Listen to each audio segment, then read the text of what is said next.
But like any business embracing new opportunities, we should also be straight about our weaknesses. Structural issues like poor productivity, skills gaps, low business investment, and the over-concentration of wealth in the southeast have led to uneven and lower growth.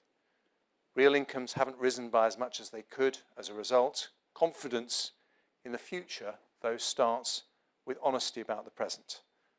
So we want to be one of the most prosperous countries in Europe, and today I want to set out our plan to address those issues. That plan, our plan for growth, is necessitated, energized, and made possible by Brexit. The desire to move to a high-wage, high-skill economy is one that's shared on all sides of that debate, and we need to make Brexit a catalyst for the bold choices that will take advantage of the nimbleness and flexibilities that it makes possible. So this is a plan for growth. It's not a series of measures or announcements, which will have to wait, I'm afraid, for budgets and autumn statements in the years ahead. But this plan is a framework against which individual policies will be assessed and taken forward. And I set out that plan, those priorities, under 4 pillars. They build on the people, capital, ideas themes set out by the Prime Minister last year in his May's lecture, and as such are the pillars essential for any modern innovation-led economy. For ease of memory, the 4 pillars all happen to start with the letter E, the 4 E's of economic growth and prosperity, and they are enterprise, education, employment, and everywhere. So let's start with the first E, which is enterprise.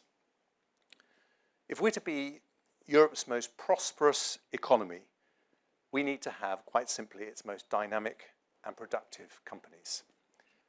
Today, we are already ranked by the World Bank as one of the best places to do business amongst large European nations, second only to America in the G7. And the result of that pro-business climate is that since 2010, we've created more than 1 million new businesses in this country. But the question I want to ask is, how are we going to generate the next million? And firstly, we need lower taxes. In Britain, even after recent tax rises, we have one of the lowest levels of business tax as a proportion of GDP amongst major countries. But we should be explicit. High taxes directly affect the incentives which determine decisions by entrepreneurs, investors, or larger companies about whether to pursue their ambitions in Britain. With volatile markets and high inflation, sound money must come first. But our ambition should be to have nothing less than the most competitive tax regime of any major country. That means restraint on spending. In case anyone is in any doubt about who will actually deliver that restraint to make a low-tax economy possible, I gently point out that in the 3 weeks since Labour promised no big government chequebook, they've made £45 billion of unfunded spending commitments.